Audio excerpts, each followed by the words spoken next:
solemnly swear that I will faithfully, diligently, and impartially execute and perform the duties required of me as a member of the Royal Canadian Mounted Police, and will well and truly obey and perform all lawful orders and instructions which I shall receive as such, without fear, favor, or affection, of or towards any person. So help me God.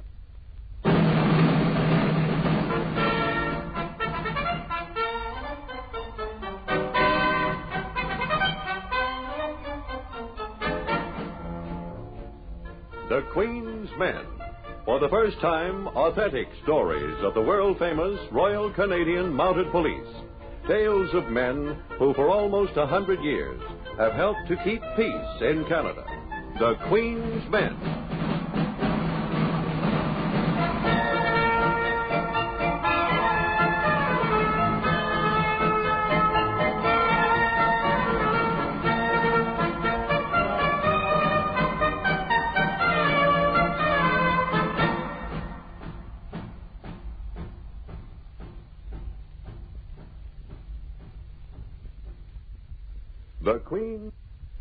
The Queen's Men. True stories of the Royal Canadian Mounted Police. Names have been changed for family protection. And now transcribe The Queen's Men.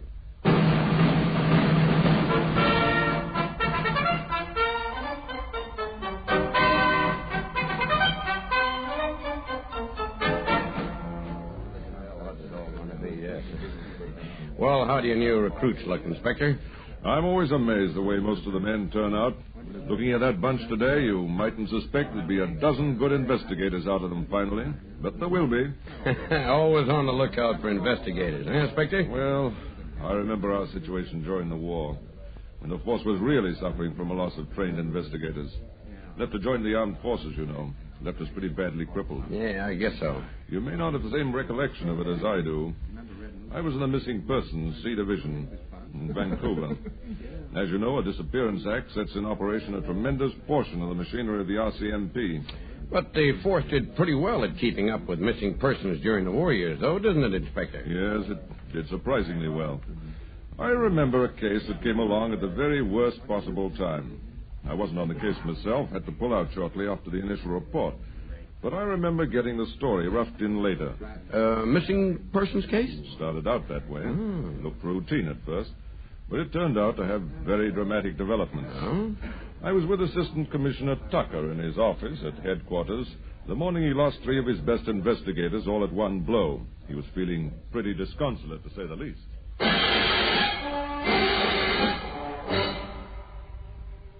War's a dreadful thing, Inspector. Dreadful waste. Well, now, sir, those 3 men know how to look after themselves. They'll come out of it all right. Oh, I have no doubt they will, but what I mean is it's a waste of ability, of training. They're trained for private investigation here in Western Canada. They know the people, their attitudes, they know the terrain. They're thoroughly trained for exactly the job they've been doing. In the Army, they'll be valuable, all right.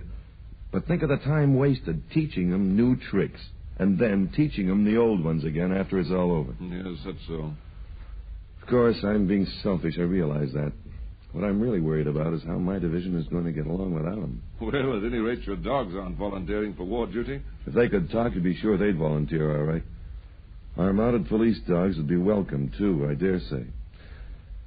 Well, Inspector, you'll be heading east in a few days. Yes, there's a job waiting for me. Then I'll be back. I hope things are going to be quiet around here for you until you get some new men. Doubt I'll get any. All the division are short-staffed, you know. You'll just have to make the best of it, I'm afraid. But if there has to be some excitement, I hope it's a nice, simple robbery or attempted assault. Anything but a missing person. And there's been quite an outbreak of disappearances since the war started. Yes, I've been looking into the reasons for that. One of them is... excuse me. Tucker speaking. Good morning. Is that Assistant Commissioner Tucker? Yes, speaking. Well, Commissioner, this is George Hayes Telford, the solicitor. Oh, yes, Mr. Telford. One of your clients in trouble? I think he might be. He might be in pretty bad trouble, Commissioner. You see, 5 days ago, he mysteriously disappeared. Oh, disappeared, did he? Now, Mr. Telford, Are you sure he's to be classed among missing persons? What I mean is, have you looked into this yourself? Have you satisfied yourself he's not off on a fishing trip or on a bender? Oh, neither of those, Commissioner. Say, you don't sound very happy. Well, I'm not. I'd like to have a good talk with you before we go to work on this. See if there isn't some simple way of tracing him. That would certainly suit me. I don't know the man at all. I received a notification of his disappearance from his wife. Have you acted for them in the past? Wrote his will a couple of years ago, that's all. Then if you know him as casually as that, I doubt you can throw much light on his disappearance. Maybe you'd better send his wife in to see me, and we'll start from there. I'll do that, Commissioner. How soon do you want to see her? Right away, by all means. Send her in this afternoon. Right. Goodbye, sir. Goodbye. Well, that's a tough break, Commissioner. Sometimes I think I'm jinxed. Well, I mustn't complain. It's our job, Inspector, and short-staffed or no, we've got to do the job the best way we can.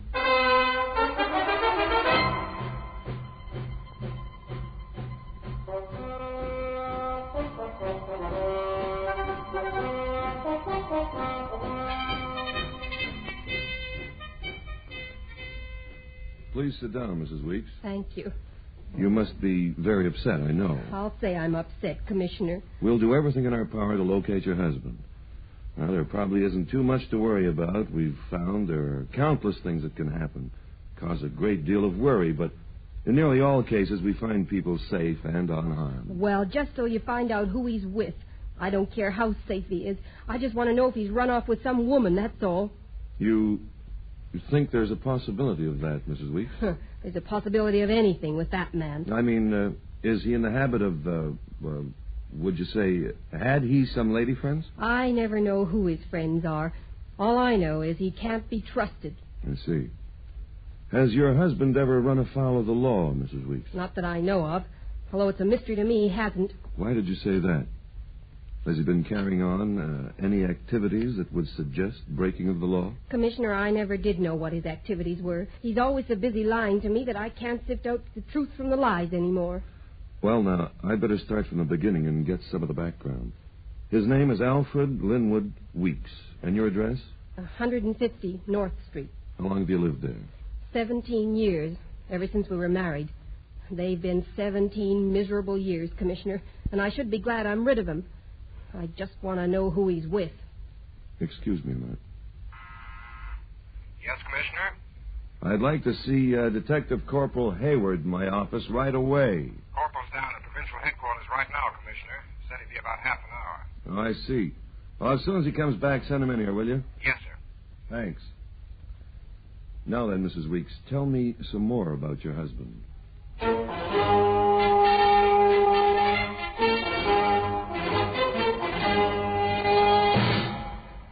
Sorry I wasn't there when you wanted me, Commissioner. Well, I'll give you the details, Corporal. It's a missing persons case, and I'm putting you on it. A man called Weeks, Alfred Linwood Weeks. Ever hear of him? Well, I don't think so, sir. You might have a look in the files to start. He sounds pretty unsavory, from his wife's version at any rate. Well, when did he disappear, Commissioner? 5 days ago.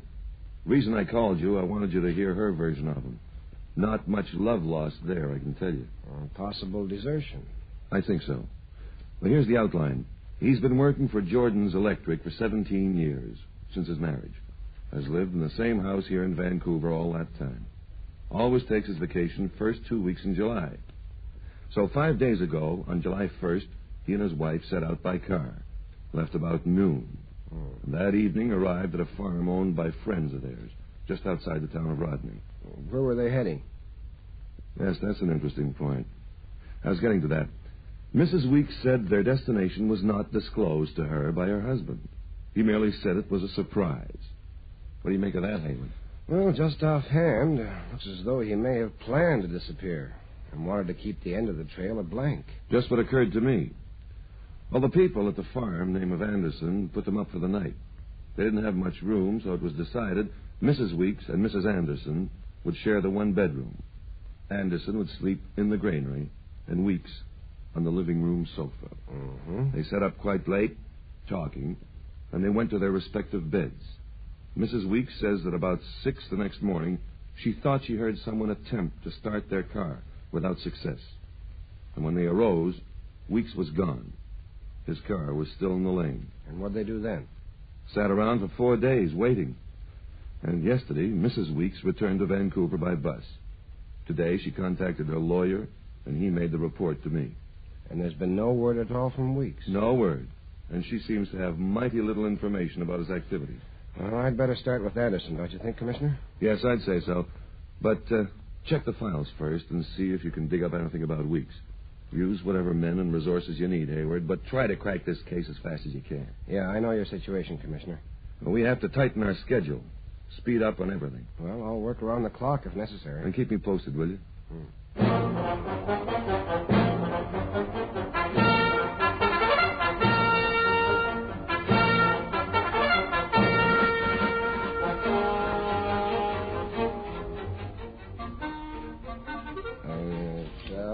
Constable Barlow, come in.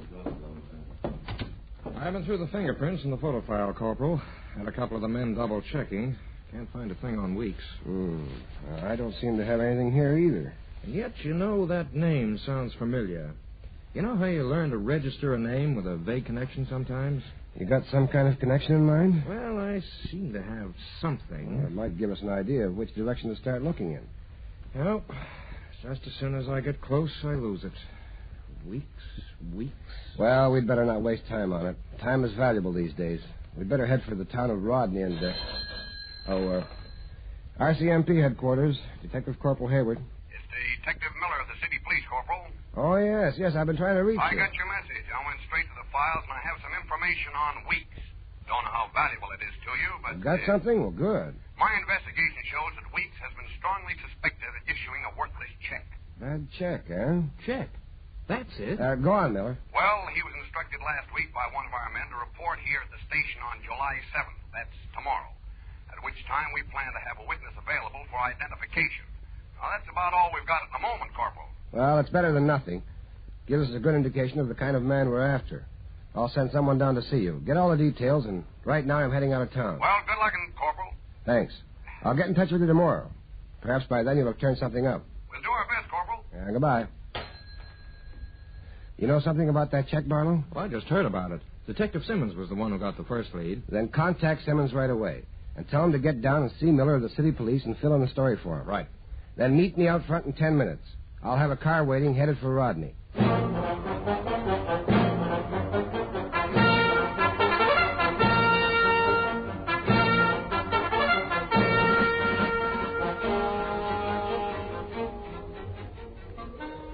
Now then, Mr. Anderson, you say you were not very well acquainted with Weeks. No, I hardly knew the man. Didn't like him especially either. Yet you invited him to be a guest in your home. Well, they came dropping in on us. We like to be neighborly, you know. Say, why don't you officers come on in the house? I'll have the wife make you a cup of tea. Well, thanks. We'd like to, but we can't take the time right now. I'd just like to know how you became acquainted with Mr. and Mrs. Weeks. Well, we met Alf alone first. He came by one day asking about old Ollie Marchek down the other side of town. Oh, what about Marchek? Well, he's a real old guy. One of these old-age pensioners. Lonely old guy, you know. Never seemed to have any friends. And when Weeks came along and said he was an insurance investigator... What did he say he was? Insurance investigator. So there might be a big legacy in store for Ollie. Only he didn't want to get old Ollie's hopes up. So he was investigating him through his friends. Well, like I say, Ollie never had many friends. And we knew him a bit. So we told Weeks what we could about him. So he told you he was an insurance investigator? Sure. Well, wasn't he? Well, not to our knowledge. You taking all this down, Barlow? Yes, Corporal. Now, Mr. Anderson, what kind of questions did Weeks ask you about this Ollie Marchek? Oh, all kinds of questions. How he lived, what he did, what time he went in and out. Funny kind of questions. Yoo-hoo, Arnold. Oh, there's the wife. Are those men you're with mounted? Yes, Ellie. Nothing to be afraid of. Oh, I'm not afraid. It's just that they're wanted on the phone. Vancouver's calling.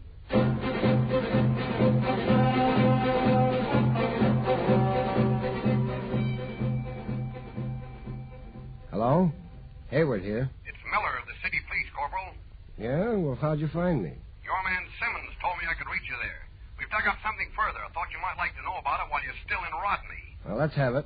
Well, it might be just coincidence, but we've located a soldier from Camp Bartlett who says there's a fellow there been trying to persuade him to assist in a robbery out there in Rodney.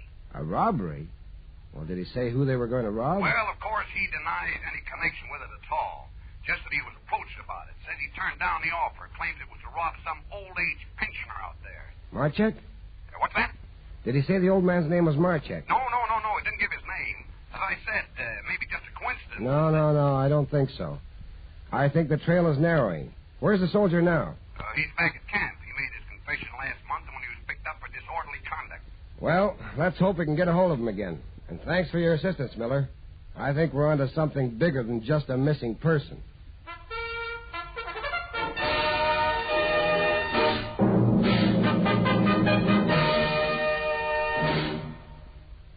In just a moment, we'll return for the second part of this true story of the Royal Canadian Mounted Police, the Queen's Men. And now we return you to the Queen's Men.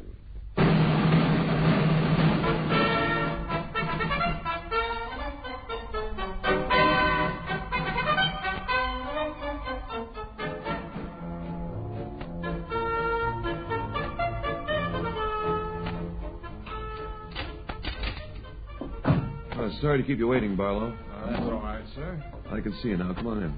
Thanks. Sit down. Corporal Hayward asked me to come in and make my report to you before joining him again at Rodney. He sent you up to Camp Bartlett to question that soldier, didn't he? Yes, sir. The corporal is staying right there in Rodney, questioning the residents and seeing what he can pick up. Well, between you've picked up an amazing amount in 3 days. What about this soldier now? Well, his name is Wilkins. I think he's telling a true story, Commissioner. First of all, he claimed that the man who approached him about the robbery was not called Weeks. He wasn't?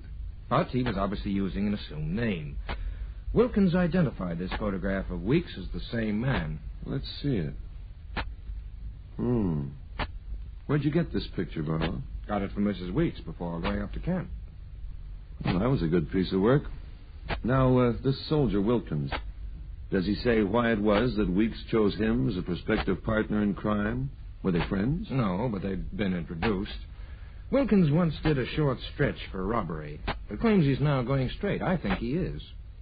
However, it gave Weeks the idea of a possible association. I see. He says Weeks had the robbery well planned, knew the old man's every habit, and said all Wilkins would have to do was sit in a car outside the house and keep watch, while he, Weeks, would go inside and rob old Marchek of his life savings.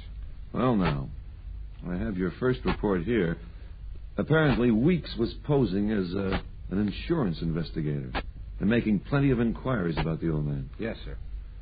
So, I guess your next step is Ollie Marchek. That's right, sir. I believe Corporal Hayward is keeping an eye on him, finding out what he can from the local residents, and plans to interview him when I get back to Rodney. Then you'll want to be going. Goodbye. Good luck.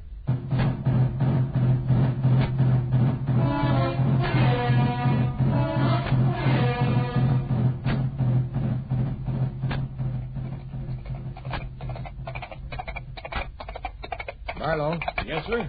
Slow down at the bend. Right, Corporal.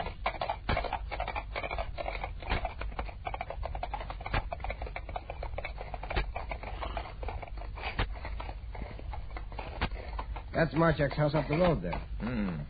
Not much of a house, is it? Doesn't look as though it's worth robbing. Well, it's my guess Weeks falls into the cowards class. He'd rather deal with a helpless old man for smaller returns than pick on someone his own size. Yes, I guess you're right. Did you ever see such mud? Yeah, this clay is plenty bad when there's been the kind of rains that we've had this season. Yeah, we'd have been stuck just outside of town if we brought the car. You didn't get a chance to tell me the result of your investigations the last couple of days, Corporal. Well, I didn't get a thing on Weeks. No one seems to have heard of him except the Andersons. And nobody's seen him this past week. No, not a sign of a stranger. But I did get something of interest from the local hardware merchant. It says that Ollie Marchek bought a shotgun from him last year, and that on the night of July 2nd of this year, that's the day Weeks disappeared, Marchek returned the gun to him, saying he could never learn to shoot it. Just last week, huh? The second. But the interesting thing is, quite aside from the timing, that the gun showed signs of having been recently fired, and the stock was damaged. You don't say. And yet the old man said he couldn't fire it. Well, that's what he said. Well, here we are. Marchek should be in at this time of day. Apparently his habits never vary. Except perhaps on the 2nd of July. Well, let's find out, Corporal.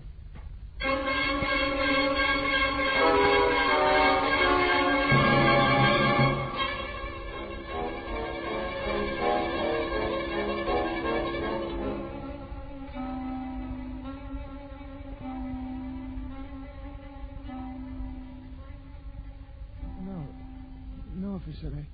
I know nothing of this man. What is his name? Weeks. Alfred Weeks. I keep to myself. I like others to do the same. I wish I could help you with whatever it is you are searching for, but as I cannot, you will perhaps excuse me. I plan to do some gardening. Well, we're sorry to keep you from your gardening, Mr. Marchek, but there are a few more questions. But I told you, I know nothing. I'm told that you had some windows broken in your house recently. Windows? Why, yes. How did they get broken? I don't know, officer. It happened one day while I was in town. When I returned, they were broken. That's all I know. What can broken windows have And to you do have with... no idea how they were broken? No.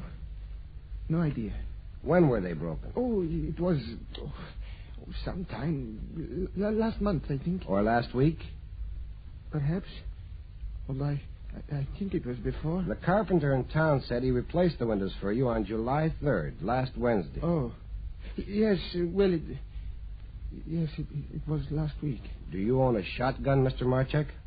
No, officer, I have no gun. You did own a shotgun, though, at one time. Yes, but it was stolen last winter. Stolen? I see. You didn't report its theft to the police? No. Nor your broken windows? No, I did not want to bother the police. Well, then, we won't keep you any longer now, Mr. Marchek. You've been very helpful. Thank you. Come along, Barlow.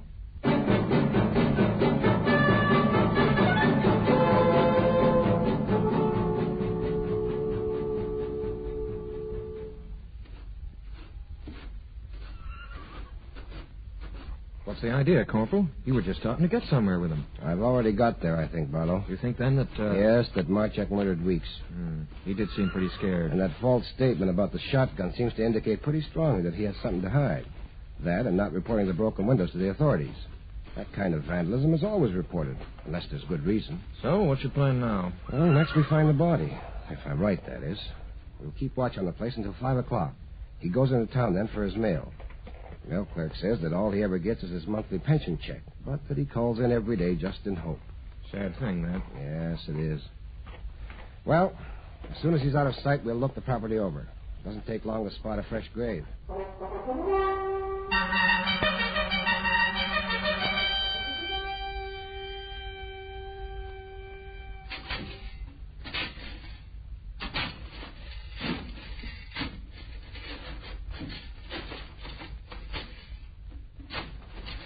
Well, Barlow, there's our man. I'm afraid so.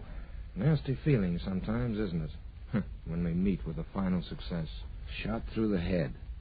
I have no doubt he asked for it, but it's murder nonetheless. Shall we pick up Marchek at the post office? No, I'll wait for him here.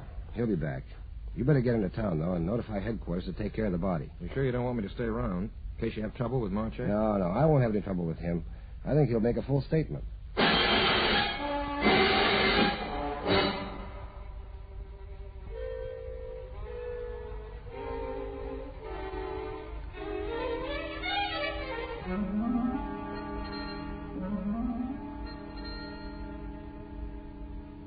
Well, Corporal, you have my congratulations. I don't believe there's another case on record of the location of a missing person and the solving of a murder in such a short period of time. Thanks, sir. Oh, I had fine assistance from the men and the city police. That's Marchek's statement you have there, is it? Yes. I had no difficulty in getting it, once he knew we'd found the body. Now, the way he tells it is about 6:30 on the morning of July the 2nd, someone began throwing stones through his windows and threatening him with various forms of punishment if he didn't open his door. I believe Barlow said one of the stones struck him and bruised him badly. Yeah, and of course he was badly frightened. He picked up the shotgun as he saw his assailant attempting to enter the house through the side window. Without a thought, he fired at the man's head as it appeared in the opening, and the force of the shot forced the intruder backwards. Then he went outside to investigate. Not immediately. He was frozen with terror and didn't know whether the man had an accomplice. He remained inside for about a half an hour and then went out and found Weeks dead outside the window. It's a pretty shocking thing for a decent living old man. Yes, and he's been living in fear ever since. Seems even relieved that the suspense is over. He dug a shallow grave. Didn't even know enough to disguise it. And went about his business. He offered no resistance to arrest, I suppose. No, none at all. You know, sir, the evidence all supports Marchek's contention that he killed in self-defense.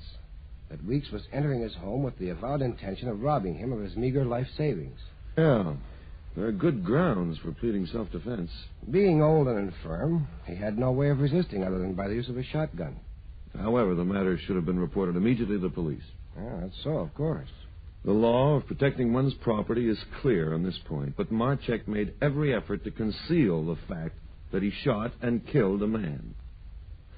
Well, now, Corporal, let's not waste our time with a projected trail this morning. Marchek will be dealt with fairly in due time. Meanwhile, there's a war on.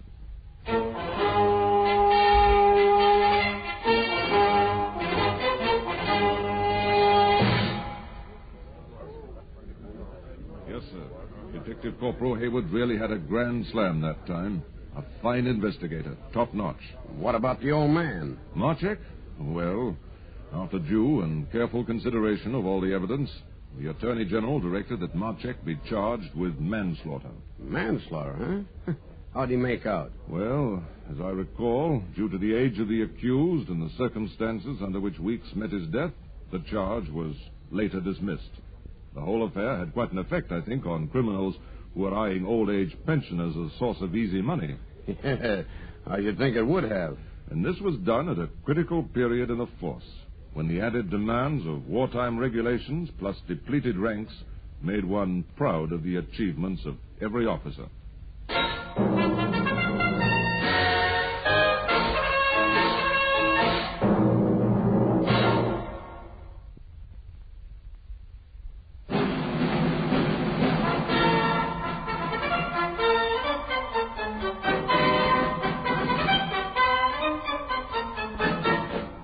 The Queen's Men, authentic stories of the Royal Canadian Mounted Police. Music under the direction of Sidney Torch. Script and adaptation under the supervision of John Adaskin. Produced and directed by Harry Allen Towers.